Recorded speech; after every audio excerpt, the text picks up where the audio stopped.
এদিকে রাজশাহী প্রযুক্তি বিশ্ববিদ্যালয়ের কয়েকজন শিক্ষার্থী তৈরি করেছেন এমন একটি রিমোট কন্ট্রোল গাড়ি যা অগ্নি নির্বাপন ব্যবস্থাকে করতে পারে নিরাপদ। কেননা আগুন নেভাতে গিয়ে অনেক সময় ফায়ার ফাইটারদেরকে দিতে হয় জীবন, আবার কিছু কিছু ক্ষেত্রে আগুন নেভাতে তাদের দুর্ভেদ্য অগ্নিকাণ্ডের জায়গায় পৌঁছানো কঠিন হয়ে পড়ে।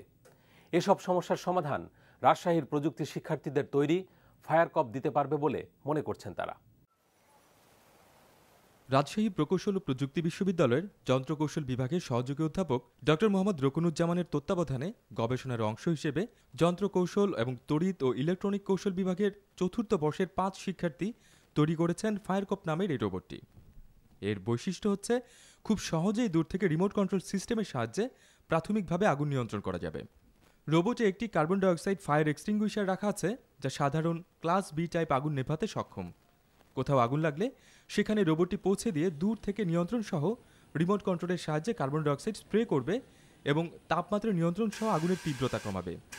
এতে করে একদিকে যেমন অগ্নি নির্বাপন কর্মীদের ঝুঁকি কমবে, অন্যদিকে উদ্ধারকর্মীদের উদ্ধার কাজও সহজ হয়ে যাবে। আমাদের উদ্দেশ্য হচ্ছে এই CO2 ফায়ার এক্সটিংগুইশারটাকে রোবটে বসানো এবং রোবটটাকে ফায়ারের সোর্সের কাছে পাঠানো। পুরো ব্যাপারটাই হবে রিমোট কন্ট্রোল সিস্টেমের মাধ্যমে। রোবটটা ফায়ার সোর্সের কাছে যাবে, সেখানে গিয়ে সে কার্বন ডাইঅক্সাইড গ্যাস স্প্রে করবে ফায়ার সোর্সের দিকে। সেই ফায়ার স্প্রে করলে ফায়ার নিভে যাবে। রোবটের A to Z হ্যান্ডমেড, এমনকি আমার এই ফ্রেন্ডরা নিজের হাতে জ্বালাই দিছে।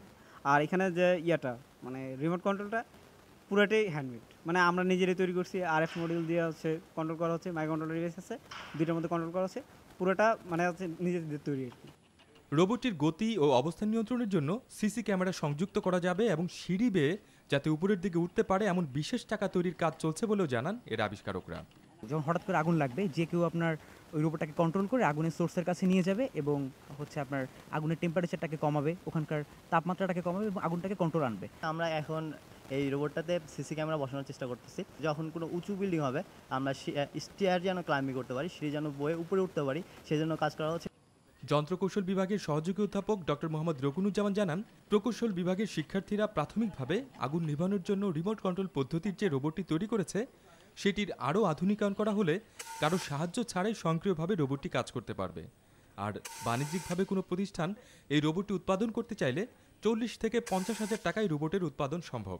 ভবিষ্যতে আমরা এটা চাচ্ছি যে যাতে এইটা অটোমেটিক সিস্টেম হিসাবে কাজ করে, যদি কোনো জায়গায় আগুন লাগে তাহলে নিজে থেকেই এটা ডিটেক্ট করবে আগুন লাগলে, এবং কোনো দমকল কর্মী ছাড়াই যাতে সে নিজে নিজেই ওই জায়গাটাতে যে আগুন নিভাতে সক্ষম হয়। রাজশাহী প্রকৌশল ও প্রযুক্তি বিশ্ববিদ্যালয়ের সিনিয়র শিক্ষক প্রফেসর ইকবাল মতিন শিক্ষার্থীদের এসব আবিষ্কারকে যুগোপযোগী করে এগিয়ে নিয়ে যাওয়ার জন্য সরকারি বেসরকারি প্রতিষ্ঠানের সহযোগিতা কামনা করেছেন।